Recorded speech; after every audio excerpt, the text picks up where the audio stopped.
અમદાવાદનો વધુ એક બ્રિજ બન્યો જોખમી। એક સાંધે ત્યાં 13 તૂટે જેવી સ્થિતિ સર્જાઈ છે। ઇન્દિરા બ્રિજ પર તિરાડો પડી। અમદાવાદથી ગાંધીનગરને જોડતા બ્રિજ પર મોટી તિરાડો પડી છે। સુભાષ બ્રિજ જેવી તિરાડ છતાં તંત્ર બ્રિજની સ્થિતિથી અજાણ છે। તિરાડ છતાં વાહન ચાલકો જીવના જોખમે પસાર થઈ રહ્યા છે। Subhash bridge, Nehru bridge, Dadhichi bridge બાદ વધુ એક બ્રિજની કામગીરી પર સવાલો ઉઠ્યા છે। ઇન્દિરા બ્રિજ અમદાવાદ ગાંધીનગર હાઈવે પર આવેલું મહત્વનું કોર કનેક્ટર છે।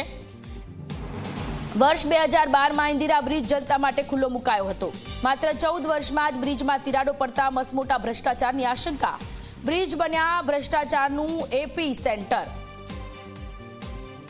તો અમદાવાદમાં વધુ એક બ્રિજ જોખમી બન્યો છે। તિરાડ પડી હોવા છતાં પણ કોર્પોરેશન દ્વારા, તંત્ર દ્વારા કોઈ જ પ્રકારનું ધ્યાન આપવામાં નથી આવ્યું। આ તમે દ્રશ્ય જોઈ શકો છો। અમદાવાદનો સુભાષ બ્રિજ કે જે બંધ કરવામાં આવ્યો કારણ કે એ વાહન ચાલકો માટે સેફ ન હતો અને ત્યાર પછી અમદાવાદથી ગાંધીનગરને જોડતા બ્રિજ પર મોટી તિરાડો પડી રહી છે।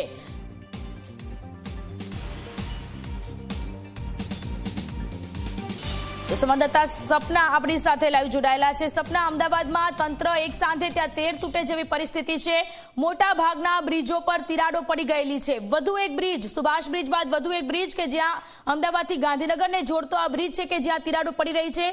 વાહન ચાલકોને ભય સતાવી રહ્યો છે।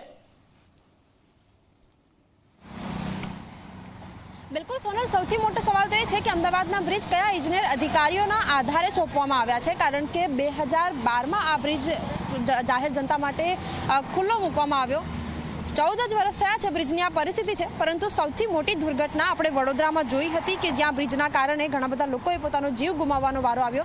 ત્યારબાદ રાજ્ય સરકારે બ્રિજોની તપાસ માટેના આદેશ કરવામાં આવ્યા। અલગ અલગ જગ્યાએ બ્રિજના ઇન્સ્પેક્શન પણ થયા અને એમાંથી અમદાવાદ શહેર પણ હતું। પરંતુ હવે આ પરિસ્થિતિ કેમ છે કે જ્યારે અમદાવાદના એક બાદ એક બ્રિજ ઉપર તિરાડો પડી રહી છે, બ્રિજ જાહેર જનતા માટે બંધ કરી દેવામાં આવે છે। સુભાષ બ્રિજ હોય, દધીચી બ્રિજ હોય કે પછી ઇન્કમ ટેક્સ બ્રિજ હોય, આ એ બ્રિજો છે કે જેમાંથી ઇન્કમ ટેક્સ અને હાલ જે ઇન્દિરા બ્રિજ છે એ તો થોડાક સમય પહેલા જ બન્યા છે, પરંતુ તેમ છતાં અહીં તિરાડો પડી રહી છે।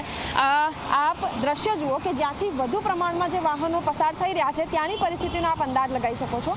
હજી પણ અધિકારીઓને આ બ્રિજની પરિસ્થિતિને લઈને કોઈ સંજ્ઞાન નથી, કોઈ ધ્યાન નથી અને એના સિવાય પણ આપને બ્રિજના દ્રશ્યો આપ બતાવો। આપ જુઓ કે અહીં જે બ્રિજ છે એનું મટીરિયલ આપ જુઓ, આ ઉખડી ગયેલું છે, પરંતુ અહીં બેરિકેડિંગ કરવું અથવા તો આ બ્રિજની તપાસ કરવી, બ્રિજ કેટલો ભયજનક છે તેની કામગીરી કરવાને લઈને અત્યાર સુધી પ્રશાસને કોઈ પણ કામગીરી નથી કરી।